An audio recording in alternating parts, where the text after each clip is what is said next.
High DS, நான் உங்கள் care பேசுகிறேன். அது சாரி பேசிகிட்டு இருக்கிறதுக்கு அது வந்து கட் ஆயிடுச்சு. என்னென்னா ஸ்பேஸ் இல்லை. 512 ஜிபி இருக்குது, பார்த்தா ஸ்பேஸ் இல்லை. அப்புறம் அங்கே வெயிலும் கொஞ்சம் கண்ணுக்கு நிறையா அடிச்சுட்டே இருந்துச்சு. அப்புறம் சரின்ட்டு இங்கே ஸ்கூல் டெஸ்ட் சென்டருக்கே வந்துட்டு டெஸ்டிங் சென்டர்கிட்டே வந்துட்டு வெயிட் பண்ணலான்னு பாப்பா சொல்லிச்சு. அதனால் சரின்ட்டு அப்புறம் இங்கேயே வந்துட்டோம். இங்கே பாருங்களேன், எப்படி போட்டு கீழே காலெல்லாம் போட்டு கவர் பண்ணி உட்காந்துருக்குறோம் கம்ஃபர்டர் மாதிரி.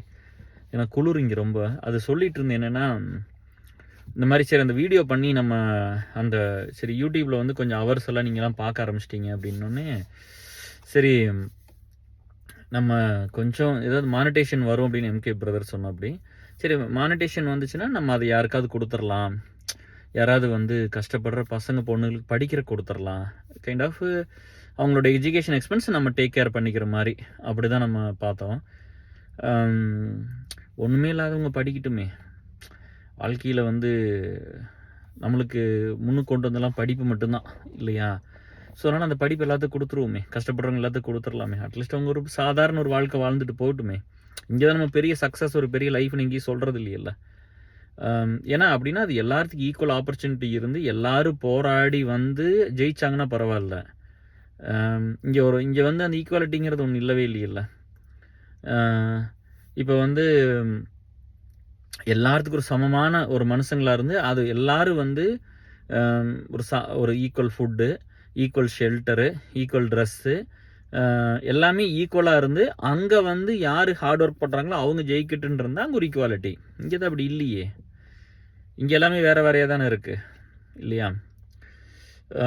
ஈக்குவாலிட்டி பற்றி நம்ம எப்படி பேச முடியும்? நான் வந்து சென்னைக்கெல்லாம் போயிட்டு இருந்த டைமெல்லாம் வேலை வாங்குறதுக்கு முன்னாடி வரைக்கும் நான் எல்லா டைமும் வந்து அன்ரிசர்வில் தான் போனேன். ஏன்னா அப்போல்லாம் நம்ம ரிசர்வ் போய் பண்ணி போகிற அளவுக்கு பணம் இருக்காது. அன்ரிசர்வில் போனேன். அன்ரிசர்வில் போனால் தான் தெரியும். நிறைய லேடிஸ் வந்து கீழே ப்ரெக்னெண்ட்டாக இருக்கிறவங்க கீழே உட்காந்துருப்பாங்க. காசு இல்லாமல் ரொம்ப கஷ்டமாக இருக்கும் பார்க்கும்போதெல்லாம். பாத்ரூம் டாய்லெட் பக்கத்தில் உட்காந்துருப்பாங்க, பயங்கர ஸ்மெல் அடிக்கும். அப்படி தான் உட்காந்துட்டு போவோம். அப்போ வந்து வேலை கிடச்சி எல்லாம் பண்ணும்போது ஒரே டைம் ஒரு எமர்ஜென்சிக்கு மட்டும், ஒரு அர்ஜென்சிக்கு வரும்போது என் ஒய்ஃபை வந்து அன்ரிசர்வில் கூப்பிட்டு வந்துட்டு அப்போ சொன்னால் அப்படி இனிமேல் நான் இதில் கூப்பிட்டு வரக்கூடாதுன்னு சொன்னால் அப்படி அந்த ஒரு டைம் தான் கூப்பிட்டு வந்தேன். பட் நான் வேலை கிடைச்சதுக்கப்புறமும் ஒரு சில நாள்லாம் அந்த எனர்ஜி, ஊருக்கு போகிறோன்னா அத்தனை சந்தோஷம்.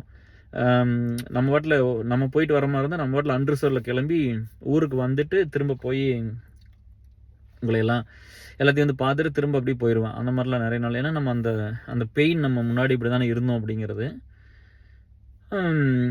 இப்போ எங்கே அங்கே அப்புறம் ஈக்குவாலிட்டிங்கிறது ஒன்று இல்லையில்ல. இப்போ நீங்கள் ட்ரெயினில் கூட எடுத்துக்கிட்டிங்கன்னா இதுக்கப்புறம் unreserved, first class, second class, ஒரே டைம் ஏசியில் போயிருக்கிறேன்.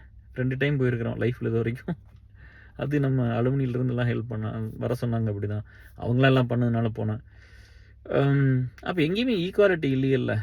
இப்போ ஈக்குவாலிட்டி இல்லாத ஒரு உலகத்தில் அதை பற்றி பேச வேண்டிய சுச்சுவேஷனில் நம்ம இருக்கிறோம் அப்படிங்கிறது தான் சரியா? இப்போ எல்லாத்துக்கும் ஈக்குவலாக இருந்துச்சுன்னா அங்கே போய் ஒருத்தர் ஹார்ட் ஒர்க் பண்ணவன், கஷ்டப்பட்டு படிக்கிறவன், கஷ்டப்பட்டு ஸ்போர்ட்ஸ் பண்ணுறவன், கஷ்டப்பட்டு பிஸ்னஸ் பண்ணுறவங்க, கஷ்டப்பட்டு வேலையை பண்ணுறவங்க, அவங்க எல்லாத்துக்கும் ஒரு நியாயமான ஒரு காம்படிஷன் இருந்து அதில் ஜெயிச்சு வந்தாங்கன்னா ஃபேர். ஓகே, எல்லாத்துக்கும் ஒரே மாதிரி ஒரு அட்மாஸ்பியர் இருக்குது, அதில் அவங்க போராடி வந்தாங்க. இங்கே தான் அது இல்லையே. ஒரு புள்ள மழை பெஞ்சா ஒழுகிற மாதிரி வீடு இருக்கும், ஒரு பையன் கரண்ட் இல்லாமல் இருப்பான், இல்லை காசு இல்லாமல் இருப்பான், சைக்கிளில் போவான், மழை பெஞ்சால் கூட சைக்கிள் போய் கவர்மெண்ட் ஸ்கூலில் படிப்பான், ஒருத்தர் பெரிய மெட்ரிகுலேஷனில் படிப்பாங்க. எப்படி இதெல்லாம் ஈக்குவலாக இருக்கும் இல்லையா? ஆனால் எல்லாமே மனுஷங்க தானே. நம்ம சாப்பிட்ணும், டைஜஸ்ட் ஆகணும், சோறுனா தான் நம்ம உயிர் வாழ முடியும். இது மனுஷ பிறவி தானே. இது ஒன்றும் வேறு ஒன்றும் கிடையாதுல்ல. யாராவது வந்து இன்னும் ஸ்பெஷல் ஸ்பீசியஸாக என்ன? இது ஏன் இந்த நாடெல்லாம் இப்படி இருக்குது? இந்த உலகமெல்லாம் ஏன் வந்து ஒரு ஈக்குவாலிட்டிங்கிறது ஒன்று இல்லாமல் போயிடுச்சு? நிறைய இடத்துல வந்து இந்த திருட்டு அதெல்லாம் நடக்கிறதெல்லாம் பார்த்தா ரொம்ப கஷ்டமாக தான் இருக்குது. நம்ம சொந்தக்காரங்க வீட்லேயே நடந்துருச்சு 2 நாளைக்கு முன்னாடி. ஊரில் கழுத்தில் வந்து செயின்லாம் பிடுங்கிட்டு போயிருக்கிறாங்க. நைட்டில் ஸ்ப்ரே மாதிரி அடிச்சுட்டு அம்மா பொண்ணு. ஸோ இந்த மாதிரி யார் இதெல்லாம் பண்ணுறாங்க அப்படின்னு கூட தெரில. இதெல்லாம் ஏன் நடக்குதுன்னு தெரில. பிழைக்கிற வழி இல்லாமல் போயிடுச்சா என்னென்னு ஒன்றும். அப்போ இந்த யங்கர் ஜென்ரேஷன் ஒன்று மட்டும் புரியுது. இந்த கஞ்சாலாம் நிறைய பேர் யூஸ் பண்ணுறாங்க அப்படின்லாம் நம்ம பார்த்தோம். இப்போது யங்கர் ஜென்ரேஷன் வந்து இப்போ நல்ல வேலையில் போய் நம்ம சம்பாதிக்க முடியாதோ, லைஃப் வாழ முடியாதோ அப்படின்னு ஒரு முடிவுக்கு வந்துட்டாங்களா அப்படின்னு கூட தோணுது. எதுக்கு அந்த இடத்துக்கெல்லாம் அப்படி போயிட்டாங்க அப்படிங்கிறது.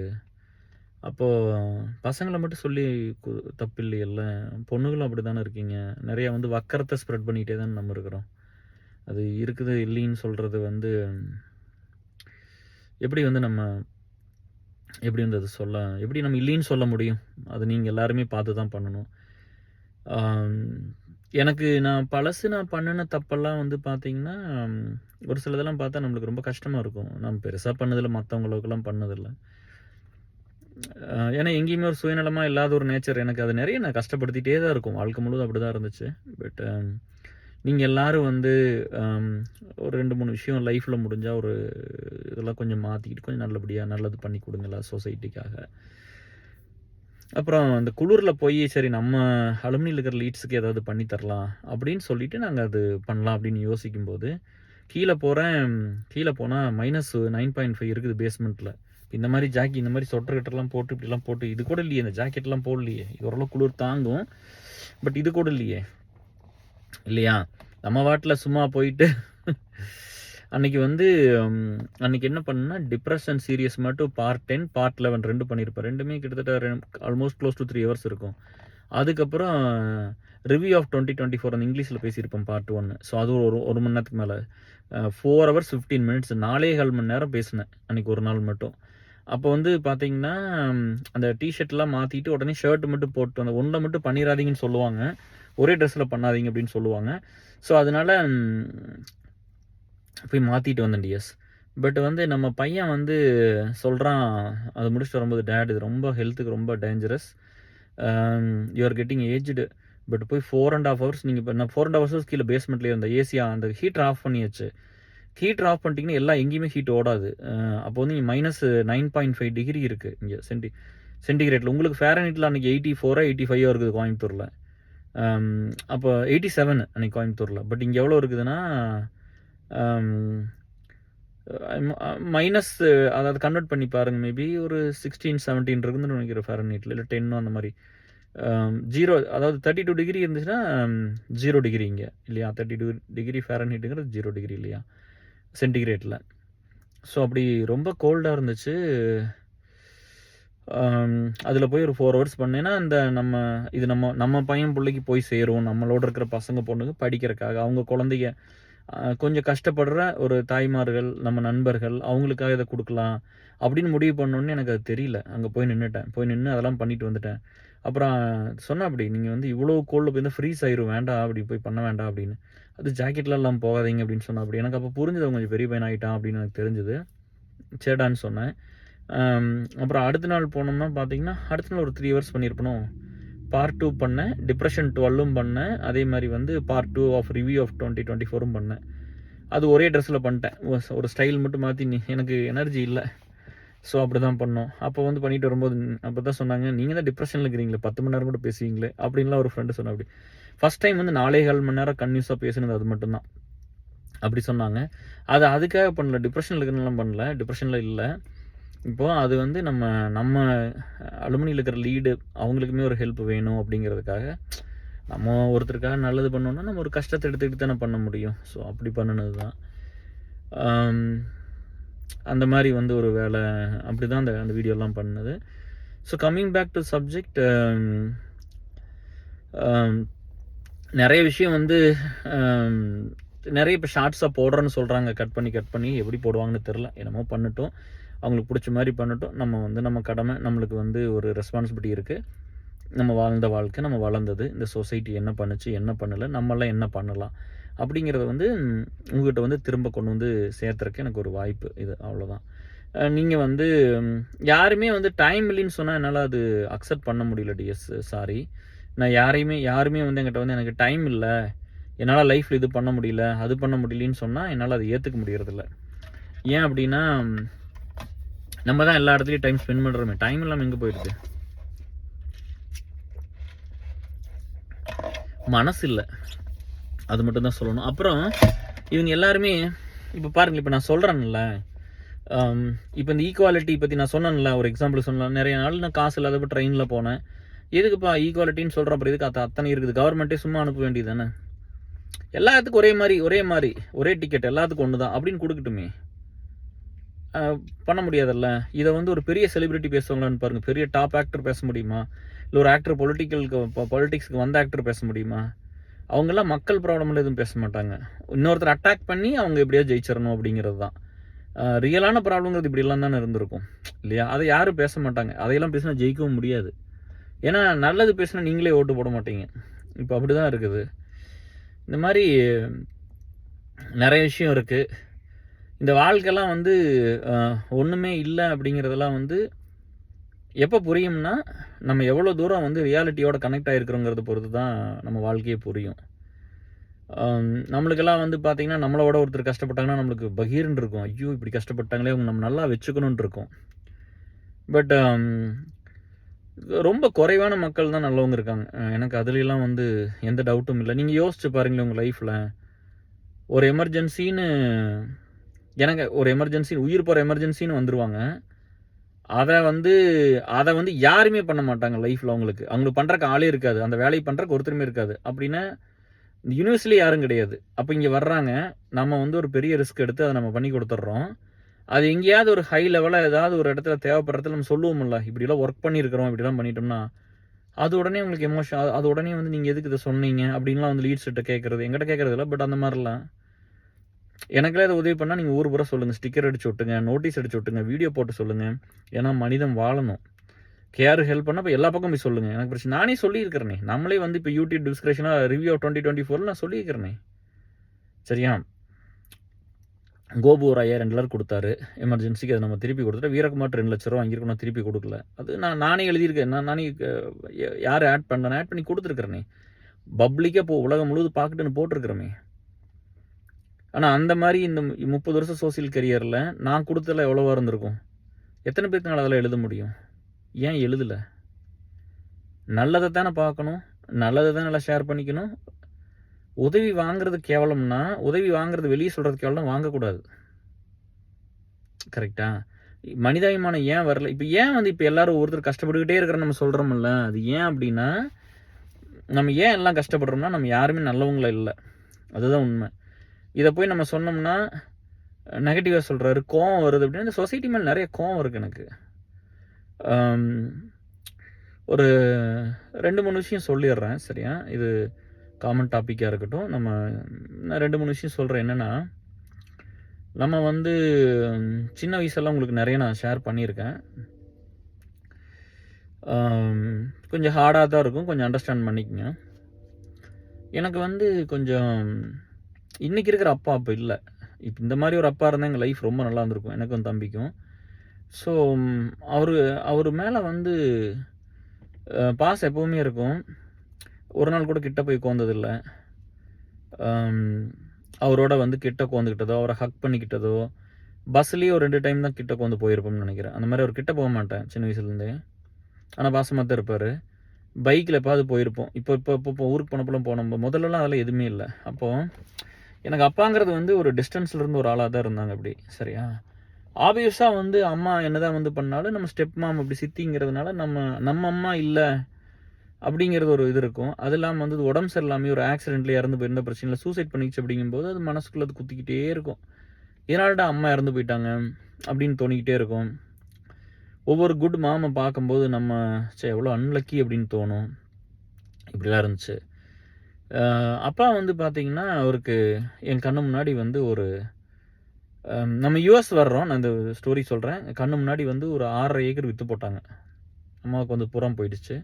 அம்மாவுக்கு ஏதோ கொஞ்சம் நகை போட்டிருப்பாங்களாட்டுருக்கு, அதுவும் போச்சு. எங்கள் அம்மாவுக்கு வந்து நகையும் போயிடுச்சு.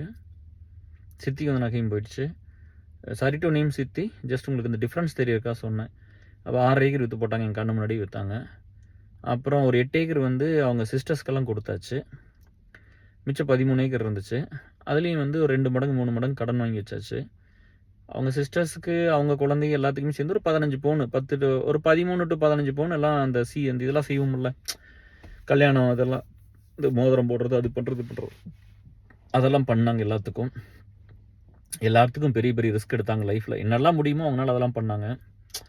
எனக்கு எப்போவுமே என்ன இருக்கும்னா, சாரி கொஞ்சம் சாஞ்சிக்கிறேன், ஏன்னா ஒரு சைடாக உட்காந்துக்குன்னா இதில் வந்து இந்த ஃபோனை வைக்க முடியல டிஎஸ்.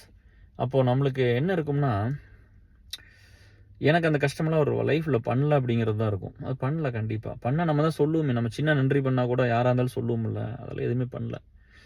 எதுவுமே பண்ணாமல் நம்ம வந்து ரொம்ப கஷ்டப்பட்டு வர வேண்டியதாக போச்சு. எனக்கு கல்யாணம் முடிக்கும் போதெல்லாம் எனக்கு ஃபர்கெட் அபவுட் கோல்டு எதுவுமே கொடுக்கல.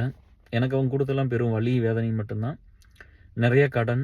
இந்த இருந்த 13 ஏக்கர்லேயும் வந்து 2-3 மடங்கு கடன் வாங்கி வச்சாச்சு. பத்திரத்தை கொண்டு அடமானம் வச்சாச்சு. காட்டை அதில் ஒரு 8 ஏக்கர் வச்சு அடமானம் போட்டு பணம் வாங்கியாச்சு. ஸோ ஒன்றுமே இல்லை.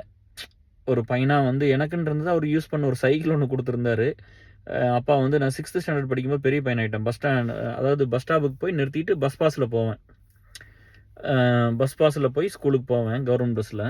அப்போ நம்மளுக்கு வந்து அந்த அந்த சைக்கிளை கொண்டு விட்றக்கு சைக்கிள் ரோட்டில் கொண்டு விட்றக்கு அந்த சைக்கிள் இருந்துச்சு. காலேஜ் போகும்போது அதையும் விற்று போட்டாங்க. அந்த சைக்கிளை கூட வச்சுருக்கலாம். அது ரொம்ப எமோஷனலாக இருந்துச்சு அப்பா சைக்கிள்னு. அதையும் விற்று போட்டாங்க கஷ்டம்னு. ஸோ நம்மளுக்கெல்லாம் எதுவும் பண்ணல. அப்புறம் அவங்க வந்து வாழ்க்கையில் வந்து அவங்க பண்ணி வச்ச கடன், இந்த கஷ்டம் இதெல்லாம் வந்து நம்ம சரி பண்ணிக்கிறதுக்காக எனக்கு எடுத்துக்கிட்ட டைம் வந்து 18 இயர்ஸ். 18 வருஷம் நான் கடனை கட்டினேன். அவங்க இது வரைக்கும் அந்த வீடு, அந்த தோட்டத்து மேலே இருந்த கடன், அவங்க வெளியில் வாங்கியிருந்தது, என் கல்யாணத்துக்கு நான் எம்சிஏக்கு வாங்கினது, அப்புறம் திரும்ப திரும்ப அவங்களுக்கு கொடுத்துக்கிட்டு இருந்தது. பட்டு இப்போ வேலைக்கு போய் 20 வருஷம் ஆச்சு. 20 வருஷம் முடிஞ்சது. 20 வருஷமும் நம்ம சம்பாதிக்கும்போது முதல்ல கொஞ்சம் வருஷம் வந்து இயர்லி ஒன்ஸ் கொடுத்துட்டு இருந்தேன். இவ்வளோ பணம்னு கொடுத்துருவேன். இப்போல்லாம் வந்து பார்த்திங்கன்னா மந்த்லி ஒரு ஆல்மோஸ்ட் இப்போ ஒரு 10 இயர்ஸாக மந்த்லி கொடுத்துட்றது. அப்படி தான் எல்லாம் பண்ணிகிட்ருக்குறோம். ஸோ இப்படி தான் டிஎஸ் வாழ்க்கைலாம் போயிருந்துருக்குது. ஸோ அதனால் பார்க்கும்போது இப்போ நம்ம பையனுக்கெல்லாம் பண்ணும்போது எனக்கு ஒரு he was not good father. நிறைய நேரம் தோணும் எங்கள் அம்மாவை கூட அக்கௌண்டபுளாக ஹோல்டு பண்ணிக்க முடியல, எங்கள் அம்மா கூட இறந்து போயிடுச்சு இவருனால தானே அப்படின்லாம் தோணும். பட் இருந்தாலும் அவருக்கு நான் எல்லா டைமும் ஓடி ஓடி எல்லாத்தையும் பண்ணுவேன். அப்போ என் ஒய்ஃபோ ஒரு டைம் சண்டை வரும், நிறையா பண்ணா அப்படிலாம் வந்து கேட்பா. அப்படி இந்த மாதிரி நிறைய நான் பண்ணியிருக்கிறேன். அப்போ ஒரு சில நேரம் சொல்லுவா, அப்படி உங்களுக்கெல்லாம் நல்ல அப்பா கிடைக்கல, நல்ல அப்பா கிடச்சி நீங்களாம் உங்களால் கையில் பிடிக்க முடியுமான்னு சொல்லி சண்டை கட்டுவா. அப்படி தெரில, நம்ம எப்போவுமே அந்த ஒரு பிளட் அப்படிங்கிறதுனால அந்த பாசமாக இருந்திருக்குமான்னு தெரியல. அவர் மட்டும்தான் இருக்குது என்னன்னு தெரியல. பட் நான் அப்பா அம்மா தம்பியோட ரொம்ப பாசமாக தான் இருப்பேன். எல்லாத்து மேலேயும் ரொம்ப பாசமாக தான் இருப்பேன். அப்படி தான் இருந்தேன். அவங்களும் வந்து என்னை புரிஞ்சுக்கிட்டதெல்லாம் வந்து எப்படின்னா நண்பர்கள் மூலமாக தான். நிறைய நம்ம ஃப்ரெண்ட்ஸ் எல்லாம் போய் பேசுனது, அவங்களாம் நம்ம பண்ண வேலையை பற்றி சொன்னது, அப்படி தான் தெரிஞ்சுக்கிட்டாங்களே ஒழிஞ்சு அவங்களுக்கு வந்து நம்மளை பற்றியெல்லாம் தெரில. ரொம்ப ஹார்டான ஒரு ஃபேஸ் தான். அப்போது நம்ம வந்து இன்னுமே ரொம்ப செல்ஃபிஷாக இருந்திருக்கலாம். ஏன்னா நம்மளுக்கு தான் இங்கே யாருமே எதுவுமே பண்ணலையில்ல. ஸோ அப்படி இருந்திருக்கலாம். நம்ம அதெல்லாம் பண்ணலை. நம்ம எல்லாத்துக்கும் நம்ம அப்படி ஒரு வாழ்க்கை வாழவே இல்லை. சரியா? நீங்கள் நினைக்கிற மாதிரி so called the achievement, the big things அப்படிங்கிறதெல்லாம் நான் ஒரு வாழ்க்கையை வாழ்ந்துருக்கிறேன்னு நான் நம்புகிறேன். எனக்கு அது போதுமானது. இது எனக்கு ஒரு 44 வருஷங்கிறது ஒரு சக்ஸஸ்ஃபுல்லான லைஃபு தான். ஏன்னா நான் இருந்துட்டேன். நான் வந்து அது நம்ம வந்து என்ன வாழ்க்கையில் இழந்துட்டோமோ அதை மற்றவங்க என்னெல்லாம் கஷ்டப்பட்டுருக்கிறோமோ இன்னொருத்தர் கஷ்டப்படக்கூடாதுன்னு நினைக்கிறதான ஒரு மனிதாபிமானம். அது வந்து இங்கே நிறைய பேர்த்துக்கு இருக்காது.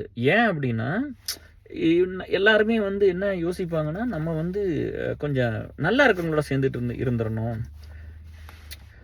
இப்போ நீங்கள் போய் யாருக்காவது வந்து இப்போ சொல்லுங்களேன், இப்போ வந்து நம்ம கேட்குறோம், நிறைய பேர்த்துட்டு போய் என்னால் டைம் ஸ்பெண்ட் பண்ண முடியாதுன்னு சொல்லுவாங்க. சரி, அவங்க மனசாட்சி தொட்டு சொல்லுங்கள். அவங்க எங்கேயுமே ஒரு நாளைக்கு டைம் வேஸ்ட் பண்ணுறதில்ல, எல்லா டைமுமே ப்ரொடக்டிவாக தான் பண்ணுறாங்கன்னு. அவனோட சுகம், அவனோட ப்ளஷர் அப்படிங்கிறதெல்லாம் வந்து அவங்க எதையெல்லாம் டிஃபைன் பண்ணிக்கிறாங்களோ அதை பண்ணிக்கலாம். அது கெட்டதாக கூட இருக்கலாம், அதுக்கு ஸ்பெண்ட் பண்ணுவாங்க. ஆனால் ஒருத்தருக்கு நல்லது பண்ணால் அதில் ஒரு சந்தோஷம் வரும். அவங்க நல்லா இருப்பாங்க, நம்ம நல்லா இருப்போம், நாடு நல்லா இருக்கும், இந்த சமுதாயம் நல்லா இருக்குலாம் யாரும் நினைக்க மாட்டாங்க. அப்படிலாம் நிறைய பேர் வரவே மாட்டாங்க. ஸோ இதெல்லாம் ஒரு ரொம்ப ஒரு காம்ப்ளெக்ஸான ஒரு லைஃப் தான். இதில் ஒன்றும் பெரிய ரொம்ப புனிதப்படுத்திக்கிட்டு அதான் நான் எப்போவுமே சொல்லணும், புனிதமெல்லாம் புனிதமே இல்லைன்னு சொல்லுவேன். புரியுதா? நான் எதெல்லாம் வந்து இந்த சொசைட்டி எகெயின்ஸ்ட் ஹியூமனிட்டிக்கு பண்ணிச்சோ நான் அதை பூரா இல்லைன்னு தான் பிரேக் டவுன் பண்ணியிருக்கேன். நம்ம எப்போவுமே சொல்கிறது வந்து இப்போ அருவருப்புன்னு நம்ம சொல்கிறோம்ல, அது யாராக வேணா இருக்கட்டும். நம்ம எப்போவுமே வந்து என்னென்னா சளி வந்து அருவருப்பாக இருக்கும், வாந்தி வந்து அருவருப்பாக இருக்கும். யாராவது வாந்தி பண்ணாங்கன்னு நம்ம அவங்ககிட்ட போய் எதுவும் கிட்ட இருக்க முடியாது. ஒரு 3-4 டேஸ் டாய்லெட் போகாமல் இருந்தாங்கன்னா அதை போய் எடுத்து வயசானவங்கள எல்லாம் கை கால் உடஞ்சி படுத்துருக்கிறவங்களோ அவங்களுக்கு போய் நம்ம எடுத்து வெளியே போடுறதெல்லாம் நமக்கு அருவருப்பாக இருக்கும் இல்லையா? இதெல்லாம் நம்ம திரும்ப திரும்ப எதுக்கு வந்து நம்ம இந்த கோத்ரூ பண்ணது இதெல்லாம் நம்ம சொல்கிறோம் அப்படின்னா, இந்த மென் அண்ட் விமனோட அட்ராக்ஷனை குறைக்கிறதுக்கு தான். அது ஏன் அதை பண்ண வேண்டிய சூழ்நிலை இருக்குதுன்னா, என்னமோ ஒரு பொம்பளை கிட்ட வந்து எதுவுமே இல்லாத மாதிரியும், அது அந்த இப்போ முதல்லலாம் அதுக்கு வேறு மாதிரி பேர்லாம் இருந்தது. இப்போ வந்து அதெல்லாம் செலிப்ரிட்டின்னு நம்ம சொல்லிடுறோம்ல. இந்த மாதிரி தப்பாக பண்ணாங்கன்னா அவங்க வந்து நம்ம வேறு மாதிரி சொல்லுவாங்க, இதெல்லாம் பண்ணக்கூடாது அப்படிலாம் சொல்லி இப்படிலாம் பண்ணால் நம்ம பேர் கெட்டு போயிடும் அப்படிலாம். இப்போ தான் வந்து இன்ஸ்டாகிராம்லாம் படித்தவங்க படிக்காதவங்க இல்லை எல்லாருமே வாழணும் தான் இல்லைன்னு சொல்லலை. பட் பேசிக்ஸை கரெக்ட் பண்ணிக்கலாம்ல. இப்போது நான் எப்போவுமே சொல்கிறது தான், குறை இல்லாத மனுஷங்க யாருமே இல்லை, வீக்னஸ் இல்லாதவங்களும் யாரும் இல்லை. வீக்னஸ் இருக்கிறது தான். நான் எப்போவுமே நம்ம வந்து ஒரு லிமிட்டட் பீப்புள் தான். காலையில் இது சாப்பிடல, ஒரு காஃபி தான் குடித்தேன். ஒரு லிமிட்டட் பீப்புள்கிட்ட வந்து நம்ம வீக்னஸ் இருக்கும். அம்மாவாக இருக்கலாம், அப்பாவாக இருக்கலாம், நம்ம பொண்ணாக இருக்கலாம், பையனாக இருக்கலாம், மனைவியாக இருக்கலாம், கணவனாக இருக்கலாம், நண்பர்கள் ஏதோ ரொம்ப க்ளோஸாக எமோஷனலாக இருக்கிறவங்களா இருக்கலாம், அப்புறம் நம்ம லவ் பண்ணவங்களா இருக்கலாம், நம்மளை ரொம்ப நேசிச்சவங்களா இருக்கலாம், அவங்க லவ் பண்ணியிருப்பாங்க, அவங்களா இருப்பாங்க, நம்மளுக்கு லவ் இல்லாமல் இருக்கு, அவங்க லவ் பண்ணியிருப்பாங்க. இப்படி தான் டிஎஸ் இந்த லைஃப்லாம் இவங்ககிட்ட தான் இருக்கணும். ரொம்ப லிமிட்டட் சர்க்கிள் தானே. அதில் மோஸ்ட்லி வந்து நம்மளை ரொம்ப கேர் பண்ணிட்டு நம்ம ரொம்ப நேசிச்சவங்க இவங்க மேலே தானே இருக்கும். ஆனால் எல்லாத்து மேலேயும் வந்து எல்லாத்து மேலேயும் நம்ம அப்படி இருக்கிறது எப்படி கரெக்டாக இருக்கும்? கொஞ்சம் டைட்டாக இருக்கு இல்லையா? ஸோ நம்ம அதையும் பார்த்துக்கணும். எல்லாத்துட்டும் அப்படி இருந்துடக்கூடாது அப்படிங்க. பட் இன்றைக்கெல்லாம் வந்து யாருமே அது கன்சர்னாக இல்லை பார்த்தீங்களா? அதை யாராவது ஒருத்தர் வந்து இப்போ நான் வந்து ஒரு அரசியலுக்கு வரணும், நான் வந்து ஒரு மக்களுக்கு நல்லது பண்ணுங்கிறவங்க யாராவது இதை பற்றி பேசுகிறாங்களா? இல்லையா? இந்த மாதிரி வந்து இன்ஸ்டாகிராமில் அந்த வக்கரத்தை தூண்டக்கூடாதுல்ல. சின்ன பசங்க பிள்ளைகள்லாம் போய் பார்க்குறாங்கல்ல, ரொம்ப நார்மலாக்கிறோம்ல. ஒரு பொம்பளை வந்து உடம்ப காமிச்சு தான் எல்லாமே பண்ணணுமா எல்லா டைமும்? அது இப்போ எனக்கு பயமாக இருக்கும். இன்ஸ்டாகிராம்லாம் பண்ணால் என் பையன் என்ன பார்ப்பான் அப்படின்லாம் அதெல்லாம் நம்ம யோசிப்போம்ல. அந்த வயசில் நம்மளுக்கெல்லாம் அந்த வாய்ப்பு இல்லை. பட் இவங்களுக்கு எல்லா வாய்ப்பு இருக்குல்ல டிஎஸ். அதனால் நம்ம அதெல்லாம் கொஞ்சம் சேஃபாக தான் இருக்கணும். அது அட்லீஸ்ட் படித்தவங்க வந்து இப்போது நம்ம யாருமே வந்து செலிப்ரிட்டிலாம் ஆக போகிறதில்ல இல்லையா? நம்ம யாருமே வந்து நடிச்சோ, நம்ம ஒரு பாட்டு பாடியோ, டான்ஸ் ஆடி நம்ம ஒன்றும் பண்ண போகிறோம். அப்புறம் எதுக்கு அவ்வளோ இம்பார்ட்டன்ஸ் அதுக்கு? உங்கள் கெரியர் அதுதான்னா நீங்கள் அதை ப்ரொசீட் பண்ணுங்கள், பிரச்சனை இல்லை. நம்ம அது கெரியர் அது கிடையாது. அப்போ ஏன் வந்து மேண்டேட்ரி அதெல்லாம் பண்ணிக்கிட்டே இருக்கிறோம்? வாழ போகிற வாழ்க்கை ரொம்ப ஷார்ட்டு. அதில் போயிட்டு எல்லாத்தையும் வச்சுக்கிட்டு புஷ் பண்ணிக்கிட்டு இது ஒன்று பண்ணிக்கிட்டு டான்ஸ் ஆனாலாம் ரொம்ப கிரேட்டெல்லாம் கிடையாது. டான்ஸ் ஆனால் என்ன பெரிய கிரேட், பாட்டு பாடினா என்ன பெரிய கிரேட்? எனக்கு கூட தான் வாய்ஸ் நல்லா நான் நிறைய பாடியிருக்கேன்ல, நம்ம குரூப்பில் நிறைய பாடி அனுப்பிச்சிருக்கிறோம் ஆடியோலாம். இப்போ இந்த டிப்ரெஷனுக்கு அப்புறம் பாடியிருக்கிறேன். அதுக்கு முன்னாடி ஸ்கூலில் பாடினது தான், சும்மா பாத்ரூம் சிங்கர் தான். பட் அந்த காலத்தில் நம்ம பாடினதே அதிகமாக தான் இருந்தது. இப்போ அதுக்கப்புறம் தானே எல்லாமே மீடியா அது இதுலாம் வந்து அதுக்குன்னே ட்ரெயின் ஆன ஒரு ஆளை, பாக்ஸிங்க்குன்னே ட்ரெயின் ஆன மைக் டைசன் கொண்டு வந்து நம்மளோட சண்டை கூட்டா எப்படி இருக்கும்? அப்படிதான். அப்போ அதுதான் எப்படிப்பா வந்து இந்த மென் வெர்சஸ் விமன் இப்படி பேசிட்டீங்க 40 நிமிஷம் அவ்வளோ டயரில் அப்படி வந்து பேசிட்டிங்கன்னா 30 வருஷம் நம்ம பீப்புள் லைஃப்பில் ஒர்க் பண்ணிக்கிறோம், நம்ம ப்ரிப்பேரே பண்ணாமல் நம்மளுக்கு எல்லாமே தெரியும்ல, நம்ம அதைத்தான் நம்ம பேசணும். ஸோ இந்த மாதிரி இதெல்லாம் ஒரு ப்ராப்ளம் உங்ககிட்ட ஒவ்வொன்றா நான் லிஸ்ட் பண்ணுறேன். ஸோ இதுக்கெல்லாம் வந்து நான் சொல்யூஷன் சொல்லலை, நான் பிரச்சனையை மட்டும்தான் சொல்கிறேன். சொல்யூஷன் நீங்களே யோசிச்சுக்கோங்க எல்லாத்துக்கும். ஓகே, இப்படி சொல்கிறாரு, ஒவ்வொரு ப்ராப்ளமாக சொல்கிறாரு, இந்த ப்ராப்ளத்துக்கு நம்ம என்ன சொல்யூஷன் வந்து நம்ம பண்ணுறது, நம்ம என்ன பண்ணால் நல்லாயிருக்கும் அப்படின்னு நீங்களே யோசிச்சுக்கோங்க. நான் எல்லா பிரச்சனையும் சொல்கிறேன். அப்புறம் கொண்டு இந்த ஆன்லைன் சூதாட்டம் அந்த மோசடியிலாம் அவ்வளோ பணத்தை விட்டுருக்குறோம். கொடுக்குறதுல ஒரு பெரிய சந்தோஷம் இருக்குது. அது நிறைய பேர்த்துக்கு அந்த மனசு இருக்காது, பணம் கொடுக்குற மனசே இருக்காது. ஒரு சிலருக்கு வந்து இவங்களெல்லாம் கம்பேர் பண்ணும்போது செல்ஃபை ப்ரொடெக்ட் பண்ணிக்கிட்டு அதை தாண்டி ஒரு உதவி பண்ணுறாங்களா, அவங்களோட மச் பெட்டர் தான். ஏன்னா நம்மளுக்கு உதவி பண்ணுற ஆளுங்க வேணும், நம்ம இதில் வந்து நல்ல விஷயங்களுக்காக வேலை செய்கிறவங்க வேணும். வேலை செய்கிறது ரொம்ப ரொம்ப கஷ்டம். ஏன்னா everyday they have the responsibility. அவங்க அதெல்லாம் ஓன் பண்ணிட்டு பண்ணுவாங்க. நான் தான் சொல்கிறேனே, நல்லது பண்ணுறேன்னு சொன்னால் யாரும் மோஸ்ட்லி யாரும் வரமாட்டாங்க. ஆனால் அவங்களுக்கு எல்லாமே நல்லா தான் நடக்கும்னு நினைப்பாங்க. இது எப்படி நடக்கும்? இது நடக்கவே நடக்காது. நான் கல்யாணம் பண்ணும்போதெல்லாம் டிஎஸ் இந்த சமுதாயத்தை வந்து நிறையா பேர் வந்து மோசமாக்குனாங்க. எப்படி சொல்கிறேன்னா, அதான் சொல்கிறேனே, இப்போ எல்லாமே வந்து எப்படி வந்து அடுத்தவங்ககிட்ட வாங்கிக்கணும், அடுத்தவங்ககிட்ட வாங்கி நம்ம வந்து வாழ்ந்துடணும், அந்த பொண்ணை கட்டுறதுனால எனக்கு அதெல்லாம் உடன்பாடு இல்லை. இருந்தால் தான் நான் அதை பண்ணியிருப்பேனே. இதெல்லாம் தான் ஈக்குவாலிட்டி இல்லைன்னு சொல்கிறது. அந்த முதல்லலாம் அந்த இயற்கையாக இருந்த காலத்துலலாம் எப்படி இருந்திருக்கும்னா, இந்த காதல்ங்கிறது வந்து இப்போ அதெல்லாம் நேச்சர். அது ஏன் வந்து ஒருத்தரை பார்த்தா நம்ம உயிரோடுற மாதிரி வர்றோம், எப்படி ஒருத்தரோட அவ்வளோ எமோஷனலாக கனெக்ட் ஆகிக்கிறோம். ஆண் பெண் படைச்சதே வந்து காதலிக்கிறதுக்கு, வாழ்றதுக்கு, குழந்தை குட்டி பெற்றுக்கிறதுக்கு, புள்ள குட்டி பெற்றுக்கிறதுக்கு இல்லையா, குட்டி. நம்ம அந்த காலத்தில் அப்படி தானே இருந்திருப்போம். ஸோ மனுஷ நாகரிகம் தோன்றி வர வர நம்ம எல்லாமே மாறி போய் இந்த இடத்துக்கு வந்துட்டோம்னு நினைக்கிறேன். இங்கே வந்து கூட இங்கே ஃபேஸ் பண்ணுற பிரச்சனைலாம் நிறையா இருந்துச்சு. நான் ஐ ஆம் லிஸ்டிங் ஆல் த ப்ராப்ளம்ஸ், சரிங்களா? So you can find the solution. நம்ம இங்கே யூஎஸ் கூட வந்தபோது இப்போ அப்பா இதெல்லாம் பண்ணிட்டார் இல்லையா, நம்ம அதெல்லாம் வாங்குற ஒரு ஆப்பர்ச்சுனிட்டி திரும்ப வந்து அவங்ககிட்ட இருந்ததில்ல. எவ்வளோ விற்றாரு, எவ்வளோ கொடுத்துருக்குறாரு அப்படின்னு சொல்லி நான் எல்லாத்தையும் ரெடி பண்ணுறதுக்கு எனக்கு 18 வருஷம் ஆச்சு. நான் அவர் கண்ணு முன்னாடியே பண்ணிட்டேன் எல்லாத்தையும். ஸோ இப்போ வந்து ஒரு 5-6 வருஷமாக ஹீ இஸ் வெரி குட். இந்த மாதிரி ஒரு ஃபாதர்லாம் முன்னாடி இருந்தால் நல்லா இருந்திருக்கும் லைஃபு. அட்லீஸ்ட் வந்து நம்ம குழந்தைகளுக்கு வந்து நம்ம ஒரு நல்ல அப்பாவாக இருக்கணும், நல்ல நண்பனாக இருக்கணும், ஃப்ரெண்ட்ஸுக்கெல்லாம் நல்ல வெல்விஷராக இருக்கணும், ரொம்ப க்ளோஸ் பீப்புளுக்கெல்லாம். அப்படிங்கிறது எனக்கு ஒரு ஆசை. அதை தாண்டியெல்லாம் நம்மளுக்கு லைஃப்பில் ஒரு பெரிய அஜெண்டாலாம் எப்பவும் வச்சுக்கிட்டதில்லை. ஸோ நீங்கள் வந்து நியாயம், அதாவது மினிமம் வந்து அந்த நியாயம் தர்மம் பார்த்துருங்கன்னு முடிஞ்ச வரைக்கும் நான் சொல்கிறேன், அவ்வளோதான். வேறெல்லாம் நான் எதுவும் வந்து உங்களை தப்பாலாம் சொல்லலை. இந்த சொசைட்டி மேலே நிறையா கோவம் இருக்குது. எப்படின்னா, இந்த ரியாலிட்டிங்கிறது ஒன்றா இருக்கும். திரும்ப திரும்ப அதை வந்து பொய் சொல்லிக்கிட்டு அதை கவர் பண்ணிக்கிட்டு அப்படி தான் எப்படி ஒருத்தர் அட்ராக்ட் பண்ணணும். இவ்வளோ தானே லைஃபு, இப்படி தானே எல்லோரும். இப்போ அரசியல்வாதிகள் அதை தானே பண்ணுறாங்க, சினிமாக்காரங்களும் அதை தான் பண்ணுறாங்க, அரசியல்வாதியும் அதை தான் பண்ணுறாங்க. நம்மளும் அதை தான் பண்ணால் என்ன வித்தியாசம் இருக்கும்? நான் எப்போவுமே அதை பண்ணினதில்லை டிஎஸ், என் லைஃப்லேயே பண்ணினதில்லை. மோஸ்ட்லி மேனேஜர்ஸ்கிட்ட சொல்கிறீங்களா, நான் சொல்கிறேன் பாருங்களேன். நான் அது சொன்னால் ரொம்ப பர்சனலாக போயிடும். எனக்கு ஒரு சில ஃப்ரெண்ட்ஸ் எல்லாம் இருக்காங்க, they know how to become close with their managers. அது வந்து அவங்க எந்த ப்ராஜெக்ட் போனாலும் எப்படி அவன் பண்ண முடியும் நீங்கள் சொல்லுங்கள். நான் வந்து 20 வருஷம் வேலை செஞ்சுக்கிறேன், நான் யார்கிட்டும் அப்படிலாம் க்ளோஸாக இருந்ததில்லை. நல்லபடியாக இருந்திருக்கிறேன். ஒரு சிலர் எனக்கு ஹெல்ப் பண்ணியிருக்காங்க, அவ்வளோதான். எனக்கு தெரிஞ்சு வாழ்க்கையில் ஹெல்ப் பண்ண 2 மேனேஜர். ஒருத்தர் இன்னும் பண்ணிட்டுருக்காரு, ஒருத்தர் முதல்ல பண்ணுற 2 பேர் தான் சம்பாரித்தேன். அதில் ஒருத்தர் கூட இல்லை. ஒருத்தர் கூட வந்து அந்த பிரச்சனை வரும்போது விட்டு போட்டு ஓடி போயிட்டாங்க, பயந்துட்டு. ஏன்னா அவங்களுக்கு வந்து கழுத்துக்கு கத்தி வந்துருன்னு தெரிஞ்சோன்னு விட்டு போட்டு ஓடி போயிட்டாங்க. ஒருத்தர் தான் வந்து அப்பப்போ ஏதோ பண்ணிகிட்டு இருக்கிறாரு, அவ்வளோதான்.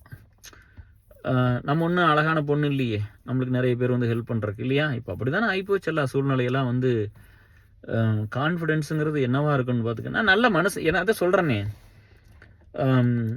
தப்புன்னு சொல்ல, அது ஒரு பெரிய ஸ்கில் செட்டான்னு எனக்கு அது தெரியல. மேனேஜர் இப்போ எந்த இடத்துல இருக்கிறோமோ அந்த பாஸை பிடிச்சி வச்சுக்கிறது. வேலை செஞ்சு தானே இல்லைன்னு சொல்ல, வேலை நல்லா செய்வாங்க. அந்த ஃபோக்கஸ் பூரா அதுலேயே இருந்து என்னமோ பண்ணி எங்கே போனாலும் அவங்க அந்த டாப் லெவலில் ரொம்ப க்ளோஸாக இருப்பாங்க. என்னை வந்து நிறைய பேர் என்ன சொல்கிறாங்கன்னா, கேஆர் வந்து ரொம்ப இன்ஃப்ளூயன்சியல் பீப்புள் அப்படின்னு சொல்லுவாங்க. அப்படி தான் சொல்கிறாங்க. ஹரின்னு கூட ஒரு ஃப்ரெண்டு சொன்னார் ஒரு வாரத்துக்கு முன்னாடி. நான் சிரிச்சிட்டேன். ஏங்கன்னு கேட்டேன். உங்களுக்கெல்லாம் வேலை போகுமா, நீங்கள் ரொம்ப இன்ஃப்ளூயன்ஸான பர்சன் தானே அப்படின்னு கேட்டார்.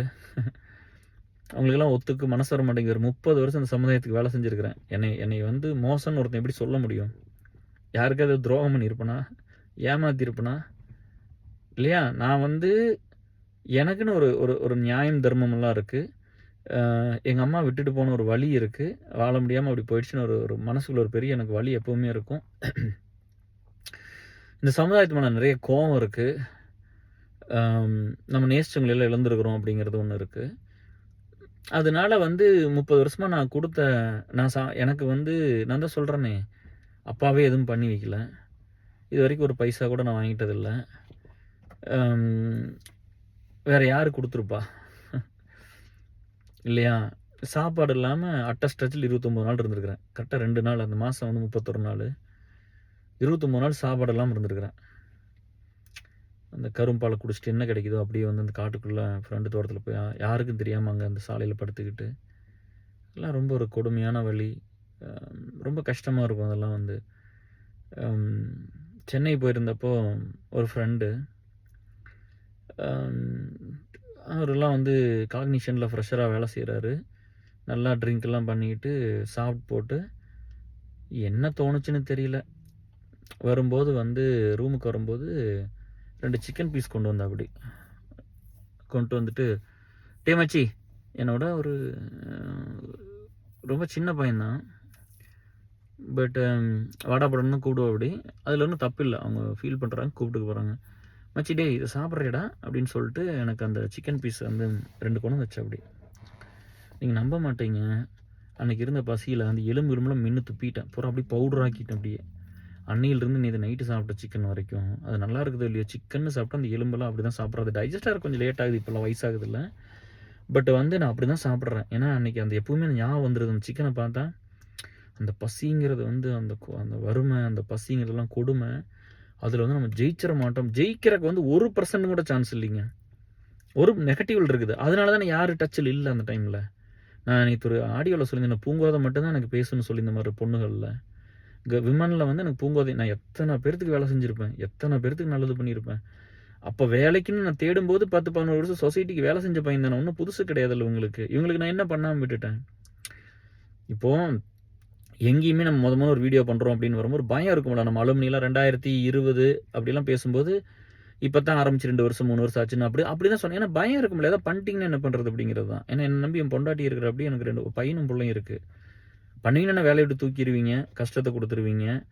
இந்த மாதிரி நிறையா பண்ணியிருக்காங்கல்ல இதுக்கு முன்னாடி. ஸோ அந்த பயம் இருக்குமில்ல, நம்ம ட்ரஸ்ட்லாம் வச்சுருக்கோம், எல்லாத்துக்கும் தெரியும். ஸோ இந்த மாதிரி நான் வந்து எனக்கு கிடைக்கிற டைமை தான் இதுக்கு யூஸ் பண்ணி வேலை செய்கிறேன். ஒரு சில நாள் நிறையா பண்ணுற மாதிரி இருக்குது. அப்படி தானே இங்கெல்லாம் வந்து ட்ரிப்பு போட்டு லீவ் எல்லாம் போட்டுட்டு போய் ஊர் சுற்ற போகிறீங்க. நான் அதெல்லாம் பண்ணாமல் தான் இருக்கிறேன். நம்ம வந்து அப்படி ஒரு வாழ்க்கை வாழலை. நம்ம வந்து மக்களுக்குன்னு ஒரு வாழ்க்கை வாழணும்னு நினச்சோம். அரசியலுக்கு போனால் தான் அதெல்லாம் பண்ணணுமா?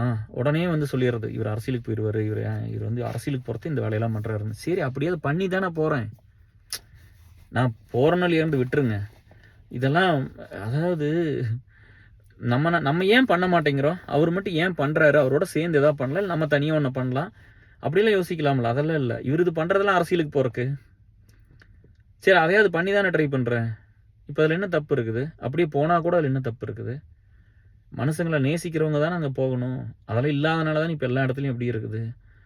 லிஸ்ட்டு எப்போவுமே வந்து இவ்வளோ நல்லது பண்ணியிருக்கிறேன் அப்படின்னு சொல்லிட்டு ஒரு விஷயத்த கேட்குறது இருக்குல்ல. அப்படி அரசியல்வாதி கூட இப்படிலாம் பண்ணுறது இல்லையே. A to Z இதெல்லாம் நல்லது பண்ணியிருக்கிறேன், எனக்கு ஓட்டு போடுங்க, எனக்கு இது பண்ணுங்க அப்படி சொல்லாமல்ல. அப்படி மக்களும் மாறிட்டாங்க, இவங்களும் மாறிட்டாங்க. இப்படி தான் போயிட்டுருக்கு. அப்புறம் இந்த பழி வாங்குறது, அது எல்லாருமே பண்ணுறாங்க டிஎஸ். அது வந்து அதை சொல்கிற மாதிரி மனசு எவ்வளோ மோசமான வக்கரமானவன், ஒரு கேடுகட்ட மனச கூட்டம் இருக்குல்ல. அது எப்படி இருக்கும்னா, நம்ம ஏதோ ஒன்று கோவத்தில் நம்ம உடஞ்சி போயிருப்போம். நம்ம வந்து அப்புறம் வந்து அட்வைஸ் மட்டும் பண்ணிடுறது, பி கைண்டு. நான் அதை சொன்னேன், இந்த செலிபிரிட்டியில நம்பாதீங்க அவங்க பேசுகிறதெல்லாம். அவங்களுக்கு கைண்ட்னஸ்க்கு ஏதாவது சம்மந்தம் இருக்கா? அவங்களோட ஒரு ரியலான ஃபேஸோ ரியலான லைஃப்ல நம்மளுக்கு தெரியாது. நம்ம ஒன்றுமே தெரியாமல் நம்ம அப்படி வந்து ஏமாந்து போயிடுறோம். எப்பவுமே சொல்கிறது, அவங்களோட நண்பர்களெல்லாம் போய் கேளுங்க. அவங்க எத்தனை பேர் நண்பர்களோட இருக்காங்கன்னு பாருங்கள். அவங்களோட இருக்கிற பீப்புளை பற்றி கேட்டு பாருங்கள். ஸோ அதெல்லாம் நீங்கள் எது பார்க்குறோமோ அதெல்லாம் உண்மை இல்லை. நம்ம வந்து பகுத்தறிவு இருக்கணும், நம்ம யோசிக்கணும். நம்மளுக்கு வந்து என்ன வேணும் அப்படிங்கிறத யோசிச்சு அறிவுங்கிறது அதுதான். நம்ம யோசிச்சு தான் ஒன்று பண்ணணும். இங்கே ஏன் எல்லாம் இப்படி இருக்குது? இப்போ வந்து ஒருத்தன் வந்து நம்மளுக்கு மேலே நம்மளை ரூல் பண்ணுறான்னா அவன் நல்லவனாக தானே இருக்கணும். நம்மளை பற்றி யோசிக்கிறவங்களா தானே இருக்கணும். இப்போ வந்து கேட்காம பண்ணுறவங்களா தானே. நம்ம யார் மேலே எமோஷன் இருக்குது? நம்மளுக்கு கேட்காம ஒருத்தர் பண்ணி கொடுத்தா எவ்வளோ எமோஷன் இருக்கும் இல்லையா? ஸோ அது நீங்கள் பார்த்துக்குங்க. அப்புறம் வந்து இங்கே வந்ததுக்கப்புறமெல்லாம் வாழ்க்கை வந்து பார்த்தீங்கன்னா, இங்கே வந்ததுக்கப்புறம் திரும்ப வந்து நான் அதை சொல்கிறேனே, இங்கே வந்து நம்ம வீட்டுக்குள்ளே தான் இருந்திருக்கிறோம், பெருசாக வெளியே போகிறதில்ல, யாரையும் அப்படி தான் ஓரளவுக்கு தான் இருந்திருக்கு. பட் ஸ்டில் நம்ம அங்கேருந்து இந்தியாவில் இருக்கும்போது வேறு மாதிரி லைஃபு, நம்மளுக்கு அதுதான் பிடிக்கும், நம்ம அப்படி தான் இருந்தோம். பட் இங்கே ஒரு கட்டாயத்துக்காக வந்திருக்கிறோம். குழந்தைகள்லாம் பெருசாகிடுச்சு. அப்போ இங்கே இருந்தால் நிறையா மற்றவங்களுக்கு உதவி பண்ண முடியுது அப்படின்லாம் நம்மளுக்கு மனசில் தோணுது. அதனால் இங்கே வந்திருக்கிறோம். நிறைய பேர்த்த கூப்பிட்டு வந்திருக்கிறோம்.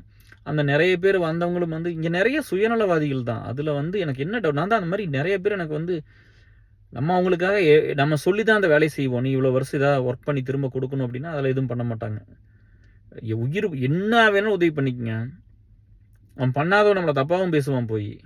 இதை வந்து ஒரு தடவை பண்ணிட்டாரு, அதனால் வந்து நம்மளை வந்து கடமைப்படுறவங்கள மாதிரி இருக்க சொல்கிறாங்க அப்படின்னு. கண்டிப்பாக ஏசல்லாம் ஹெல்ப் எடுத்திங்கன்னா அப்படி தான் இருக்க சொல்லுவேன்.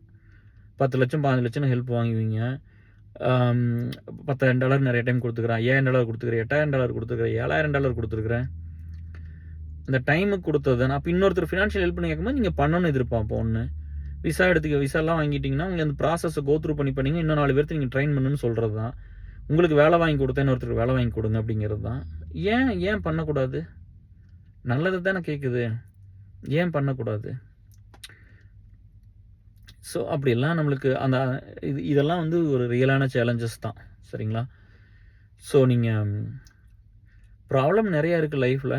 அந்த ஒவ்வொரு ப்ராப்ளம் வந்து நீங்கள் ஒரு நேர்மையாக அதை வந்து ரீச் பண்ணுங்க அப்படிங்கிறது தான். People are people are different. எப்போவுமே வந்து மக்கள் வந்து பலதரப்பட்ட மக்கள் இருப்பாங்க. சரிங்களா? மெயினாக வந்து நீங்கள் பார்ட்னர் எல்லாம் சூஸ் பண்ணுறதெல்லாம் பார்த்து தான் பண்ணணும். நம்மளுக்கு அந்த நேச்சர் செட் ஆகுமாங்கிறதான் பார்க்கணும். அதை நம்ம யாருமே பார்க்க மாட்டோம்.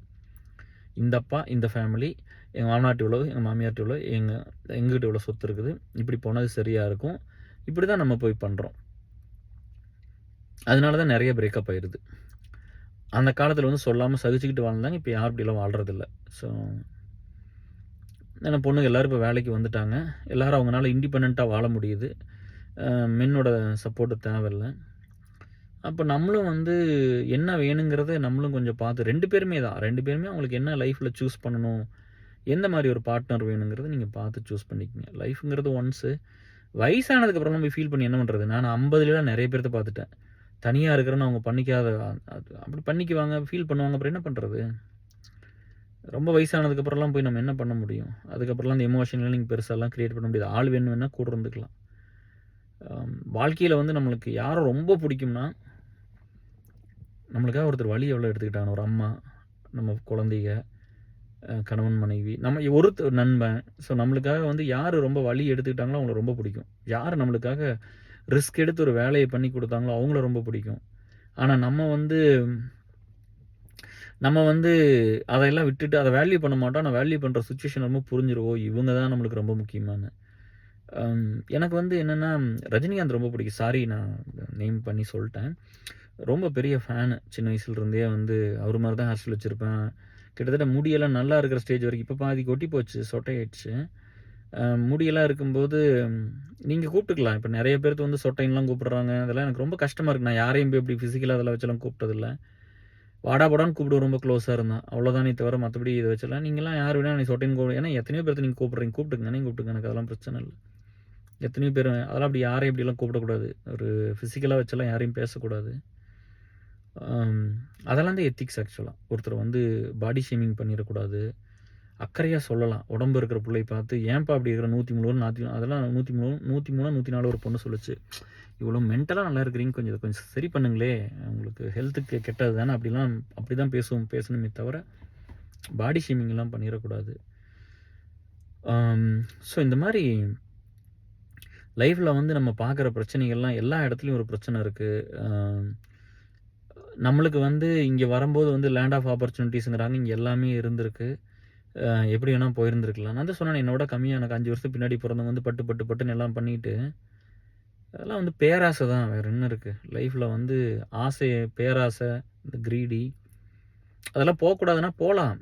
நான் வேணான்னுலாம் சொல்லலை. வாழ்க்கை வந்து அதை தேடி போகிறது தான், அதெல்லாம் பண்ணுறது தான். ஆனால் நம்ம நிறைய விஷயத்தில் நம்ம வந்து கடமைப்பட்டிருக்கோம். இந்த நாட்டுக்கும், நம்மளை வந்து பாதுகாப்பாக வச்சுக்கிட்டு இந்த சமுதாயத்துக்கும், நம்மளுக்காக நல்லது பண்ண அந்த டீச்சர் வாத்தியாருக்கு ஒரு சின்ன நல்லது பண்ணியிருப்பாங்களா? அவங்களால யோசிச்சு பார்த்துருக்கணும்ல. இல்லை யாருக்காவது அவங்களுக்கு திருப்பி பண்ண முடியாட்டி கூட நம்மளால் என்ன பண்ண முடியும்னு எத்தனை பேர் யோசிப்பாங்க? அதெல்லாம் பண்ண மாட்டாங்க. நமக்கு என்ன வேணுங்கிறது மட்டும்தான். அப்படி தான் நிறைய பேர் இருப்பாங்க. பயங்கரமான ஒரு சுயநலவாத கூட்டம் தான் இதெல்லாம். எனக்கு வந்து நான் 30 வருஷம் வேலை செஞ்சுருக்கிறேன். அப்புறம் எதுக்குங்க கேர் வேலை செய்கிறீங்கன்னா, அதான் சொன்னேனே, விட்டுட்டு போன அம்மாவுக்காகவும் நிறையா பேர்த்துக்கு நல்லது பண்ணிடணும் அப்படிங்கிறது தான். அட்லீஸ்ட் கொஞ்சம் பேர் மாறுவாங்களா, கொஞ்சம் பேர் கூட இருப்பாங்களான்னு கண்டிப்பாக இருக்கிறாங்க. அவங்க வந்து எங்கூட சேர்ந்துக்குவாங்க. அவங்களுக்கு அது புரியும். நம்ம எந்த மாதிரி ஒரு வாழ்க்கை வாழ்கிறோம்னு தெரியும். அவங்கெல்லாம் வந்தாங்கன்னா எனக்கு அது போதுமானது. கொஞ்சம் பேர் இப்போ விவேகானந்தர் மாதிரி எத்தனை பேர் இந்த சொசைட்டிக்கு பாடுபட்டாங்க. ரொம்ப யூனிக் நம்பர்ஸ் தானே. மதர் தெரசா மாதிரி எத்தனை பேர் இருந்துட்டாங்க இல்லையா? தலைவரை பற்றி பேசிகிட்டு இருந்தோம். ஸோ சொல்கிறேன். அப்போ வந்து ரஜினி ரொம்ப பிடிக்கும். பர்த்டேலாம் ஃபாஸ்டிங்லாம் இருப்பேன். டிசம்பர் 12 வருது. அதுக்கப்புறம் என் ஒய்ஃபோட பர்த்டே வரும். பயங்கர சண்டை வரும். இந்த மாதிரிலாம் இருக்கிறேன் அப்படின்னு சொல்லிட்டு ரொம்ப பிடிச்சி ரொம்ப இதெல்லாம் இருந்தால் அப்புறம் ஏசல் கொஞ்சம் ஒரு ஸ்டேஜ் க்ரோ ஆகி வரும்போது பெரிய சண்டை வந்துச்சு. அவரை போய் தப்பாக பேசினா எனக்கு கோவம் வரும். அப்புறம் அட்லாண்டாவில் சுவாமி தான் வந்து சொன்னார், நீங்கள் வந்து ஒரு பிரசிடெண்ட்டாக இங்கே இருக்கீங்க, இவ்வளோ வேலை பண்ணியிருக்கீங்க அப்படிங்கும்போது நீங்கள் இந்த மாதிரி இதுக்கெல்லாம் சப்போர்ட் பண்ணக்கூடாதுன்னு பயங்கர ஆர்குமெண்ட்டு. அப்புறம் தீபக் இவங்கெல்லாம் வந்து விட்டுரு, நீ அதெல்லாம் இனிமேல் பேச வேண்டாம், சப்போர்ட் பண்ணாங்க. ரொம்ப ஹர்ட்டிங்காக தான் இருந்துச்சு. அன்றைக்கி ஏசலுக்காக விட்டுட்டேன் அதை. ரெண்டாவது சாமி என் நண்பனுக்காக விட்டுட்டேன். வெளியே போயிட்டார் சண்டை போட்டு குரூப்பில்.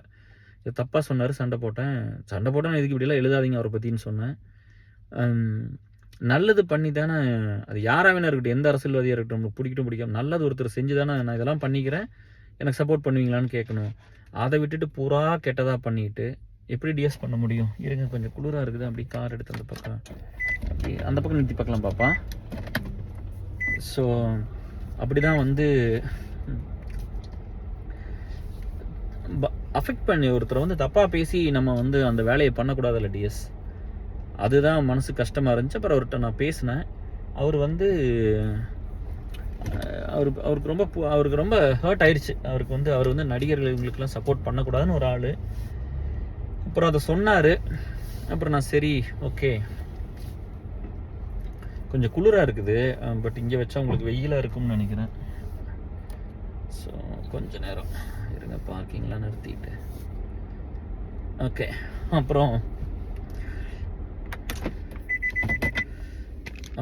அப்புறம் டிஎஸ் அப்புறம் வந்து சொன்னார். அப்புறம் நம்ம அதை விட்டுட்டோம். நம்ம ஏசலுக்காகவும் நம்ம கொஞ்சம் வெயில் வந்துன்னா கொஞ்சம் குளிர் கம்மியாக, ரொம்ப மைனஸில் இருக்குது. ஸோ அப்படி தான் போயிடுச்சு. அப்புறம் என்ன பண்ணுறது, எல்லாம் பேசி அப்புறம் அதோட ஸ்டாப் பண்ணிட்டேன். பட்டு எனக்கு ஒரு இப்போ கிட்டத்தட்ட 12 வருஷம் ஆச்சு அந்த இதெல்லாம் நடந்து. அதுக்கப்புறம் நம்ம ஒவ்வொன்றும் பார்க்கும்போது ரியாலிட்டி புரியுது டிஎஸ். ஒருத்தருக்கு எதுக்கு டிஎஸ் அவ்வளோ பணம்? நீ பணம் வச்சுக்கலாம். அதாவது வந்து இப்போ எப்படின்னு எல்லாத்துக்கும் வந்து சாப்பிட்றதுக்கு பணம் இருக்குது, வாழ்கிறதுக்கு பணம் இருக்குது, படிக்கிறதுக்கு பணம் இருக்குது, மருந்து ஆஸ்பத்திரி போய்க்கிறதுக்கு பணம் இருக்குதுன்னா, அப்போ எங்களுக்கு எல்லாத்துக்கும் வந்து ஃபார் எக்ஸாம்பிள் எங்கள் எல்லாத்துக்கும் 1 கோடி ரூபா இருக்குதுன்னு வச்சுக்கோங்க. ஒரு நார்மலாக ஒரு மனுஷன் வாழ்ந்து சாகிறதுக்கு வாழ்கிறதுக்கு 1 கோடி ரூபா அவன் உழைச்சான்னா சம்பாதிக்க முடியும் அப்படின்னு ஒரு சுச்சுவேஷன் இருந்தால், அப்போ நீங்கள் 100 கோடி வச்சுக்கோங்க, தப்பில்லை. நிறைய உழைச்சிருக்கிறீங்க, 100 கோடி வச்சுக்கோங்க. அப்படிங்கும்போது இங்கே ஒரு சிலருக்கு எந்த ஆப்பர்ச்சுனிட்டியும் இருக்குது. அப்புறம் ஏன் பணம் பூரா ஒரே இடத்துல வந்து இருக்குது? நிறைய பேர்த்த அழிச்சு தானே நிறைய பேர் பணக்காரராக இருக்காங்க. நிறைய சிறு தொழில் அழிச்சு தானே ஒரு பெரிய தொழில் வருது. இதெல்லாம் நியாயமா, தர்மமா? இதையெல்லாம் நம்ம யோசிக்கணும்ல. இதையெல்லாம் நம்ம பண்ணுறது கரெக்டாக இருக்குமா இல்லையா? ஸோ இந்த மாதிரி சரியா இதெல்லாம் பார்க்கும்போது மனசு விட்டு போச்சு ஒரு ஸ்டேஜில் வந்து. அந்த நிறையா பீப்புள் வந்து உள்ள மனசுக்குள்ளே போக போக போக போக இந்த போலித்தனம், இந்த ஏமாத்துறது, இந்த சுயநலமாக இருக்கிறது, வாழ்க்கை என்னமோ ரொம்ப பெருசாக எடுத்துக்கிறது, இதெல்லாம் போயிடுச்சு, என்னை விட்டு போயிடுச்சு. நல்லா துணிமணி போட்டுக்கிறது, இந்த பொம்பளையில் பார்த்தா அட்ராக்ட் ஆகி ஓடுறது, இதெல்லாம் போயிடுச்சு நம்மளை விட்டு. இப்படி தான் வந்து வாழ்க்கை இது வரைக்கும் வந்திருக்குது. வாழ்கிற வரைக்கும் ரொம்ப ஒரு வரம் தான். நம்ம உயிரோடு இருக்கிற வரைக்கும் நம்ம சந்தோஷமாக இருந்துட்டு எல்லா விஷயமும் நியாயமாக என்ன இருக்குதோ அதை பண்ணிட்டு போயிடலாம், அவ்வளோதான். மனுஷங்களாக மட்டும்தான் மதிக்கணும், சரியா? அது வந்து இப்போ இங்கே கூட வந்து இப்போ எல்லாத்துக்கும் தெரியும் நம்ம கவுண்டர் தான் அப்படின்னு, கொங்கு வேலை கவுண்டர்னு தெரியும். எனக்கு வந்து இந்த அவார்ட்ஸு வீடியோ நம்ம இதெல்லாம் பண்ணுறதுனால ஒரு சிலருக்கு தெரிஞ்சிருக்கும். பட் எப்போவுமே அந்த பெருமையெல்லாம் பட்டுக்கிட்டதில்லை, எப்போவுமே அது பெருசாகவும் பார்த்துக்கிட்டதில்லை. எனக்கு ஒரு 7 years பேக் வந்து இங்கே வந்து கொங்கு வெள்ளலர் கவுண்டர் குரூப்பை வந்து லீட் பண்ண சொல்லி எனக்கு கொடுத்தாங்க யூஎஸில். நீங்கள் பாருங்க இனிமேல் அப்படின்னு சொல்லி எனக்கு கொடுத்தாங்க. பயங்கரமாக ரிக்வெஸ்ட் பண்ணாங்க, பெரிய பெரிய ஆளுகள்லாம் பேசினாங்க. நான் சொன்னேன், நான் எல்லாத்துக்கும் உதவி பண்ணுறேங்க, ஆனால் என் மனசில் அப்படி இல்லை. நான் எல்லாத்துக்கும் உண்டான ஒரு ஆளாக இருந்துட்டு வாழ்ந்துட்டு செத்து போயிருன்னு நினைக்கிறேன். எனக்கு இப்படி ஒரு இது வேண்டாம், ஜாதி வச்சு எனக்கு ஒன்று வேணாம். நான் எல்லாத்துக்கும் உண்டான ஒரு மனுஷனாக இருக்குன்னு ஆசைப்பட்றேன். என் மனசில் அது மட்டும்தான் இருக்குது, நான் அதை பண்ணுறேன். நீங்கள் வேறு யாராவது இந்த ஃபீலோடு இருக்கிறவங்களை எடுத்து பண்ணுங்க அப்படின்னு. அப்போ லிஸ்ட்டை காமிச்சாங்கப்பா. பயங்கர ஷாக்கிங்காக இருந்துச்சு. எவ்வளோ பேர் இந்த மாதிரிலாம் பண்ணுறாங்க, எல்லாருமே அப்படி தான் இருக்கிறாங்க அப்படின்லாம் காமிச்சாங்க. இங்கே பாருங்கள், இந்த குரூப் இப்படி வச்சுருக்காங்க, இந்த குரூப் இப்படி வச்சுருக்காங்க, யூஎஸில் எத்தனை பேர் இப்படிலாம் இருக்காங்க பார்க்கும்போது பயங்கர ஷாக்கிங்காக இருந்துச்சு. பட் நான் அப்படி இருக்க விரும்பலை. நான் ஏன் அப்படி இருக்கணும்? யாரும் இப்படி வந்துட்டு போங்க, எனக்கு என்ன பிரச்சனை? நான் வந்து இந்த பிறந்த வாழ்க்கைக்கு நியாயமாக இருந்துட்டு செத்து போயிடணும்னு நினைக்கிறேன். அப்படியே இருந்துட்டு போகிறேன், அதனால் தப்பு இல்லையில்ல. இது மாதிரி பேசணும்னு வர்ற பிரச்சனைகள்லாம் 1000 இருக்குது. நிறைய பசங்களோட மென்னோட வாழ்க்கை ரொம்ப ஹார்டாக இருக்கும். அதை பற்றி வந்து இதை கட் பண்ணிவிட்டு இன்னொரு வீடியோவை பண்ணுறேன். மென்னோட லைஃப் எவ்வளோ ஹார்டாக இருக்குதுன்னு நான் சொல்கிறேன்.